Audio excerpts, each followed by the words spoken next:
शांति। आज 27 दिसंबर 1974 के अव्यक्त महावाक्य हैं। टाइटल है योगी भव और पवित्र भव द्वारा वरदानों की प्राप्ति। आज की सभा वरदाता द्वारा सर्व वरदान प्राप्ति की हुई आत्माओं की है। वरदाता द्वारा सर्व वरदानों में मुख्य 2 वरदान हैं, जिसमें कि सर्व वरदान समाये हुए हैं।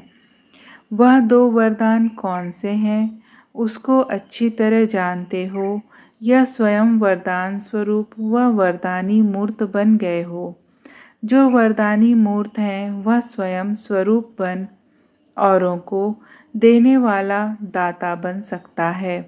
तो अपने से पूछो कि क्या मुख्य 2 वरदान स्वरूप बने हैं। योगी अर्थात योगी भव और पवित्र भव इस विशेष कोर्स के स्वरूप बने हो। इसी कोर्स को समाप्त किया है या अभी तक कर रहे हो। सप्ताह कोर्स का रहस्य इन 2 वरदानों में समाया हुआ है। जो भी यहाँ बैठे हैं, क्या उन सब ने यह कोर्स समाप्त किया है या उनका अभी तक यह कोर्स चल रहा है। कोर्स अर्थात फोर्स भर जाना। सदा योगी भव और सदा पवित्र भव का फोर्स अर्थात शक्ति स्वरूप का अनुभव नहीं होता तो उसको शक्ति स्वरूप नहीं कहेंगे, लेकिन उसे शक्ति स्वरूप बनने का अभ्यासी ही कहेंगे, क्योंकि स्वयं का स्वरूप सदा और स्वतः ही स्मृति में रहता है। जैसे अपना साकार स्वरूप सदा और स्वतः याद रहता है और उसका अभ्यास नहीं करते हो, बल्कि और ही उसको भुलाने का अभ्यास करते हो, ऐसे ही अपना निजी स्वरूप व वरदानी स्वरूप सदा ही स्मृति में रहना चाहिए।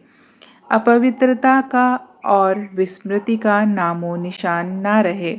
इसको कहा जाता है वरदानों का कोर्स करना। क्या ऐसा कोर्स किया है?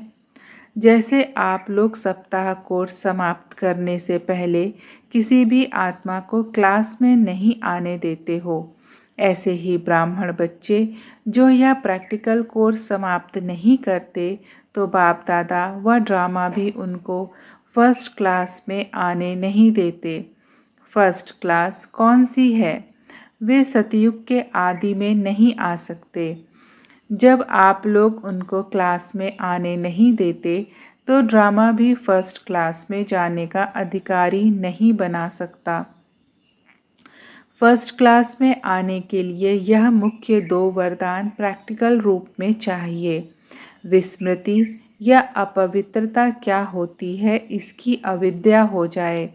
तुम संगम पर उपस्थित होना तो ऐसा अनुभव हो कि यह संस्कार व स्वरूप मेरा नहीं है, लेकिन मेरे पास्ट जन्म का था और अब नहीं है।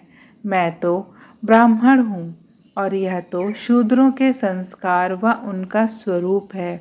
ऐसे अपने से भिन्न अर्थात दूसरों के संस्कार हैं। ऐसा अनुभव होना, इसको कहा जाता है न्यारा और प्यारा। जैसे देह और देही अलग अलग वस्तुएं हैं, लेकिन अज्ञानवश इन दोनों को मिला दिया है, वैसे ही मेरे को मैं समझ लिया है। तो इस गलती के कारण कितनी परेशानी व दुख व अशांति प्राप्त की।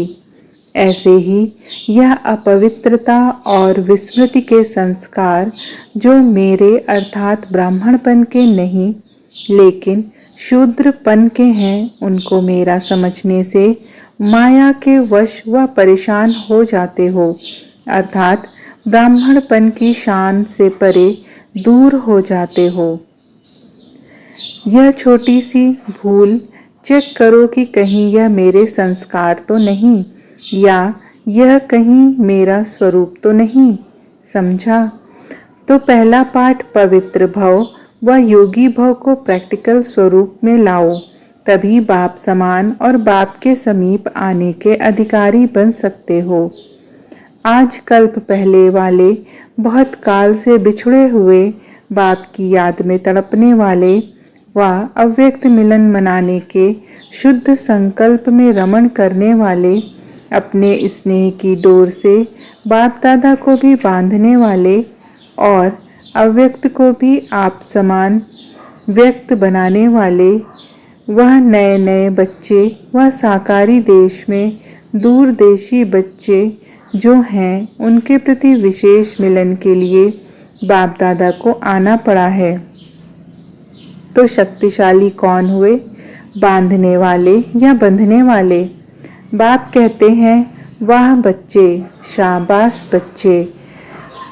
नयों के प्रति विशेष बाप दादा का स्नेह है।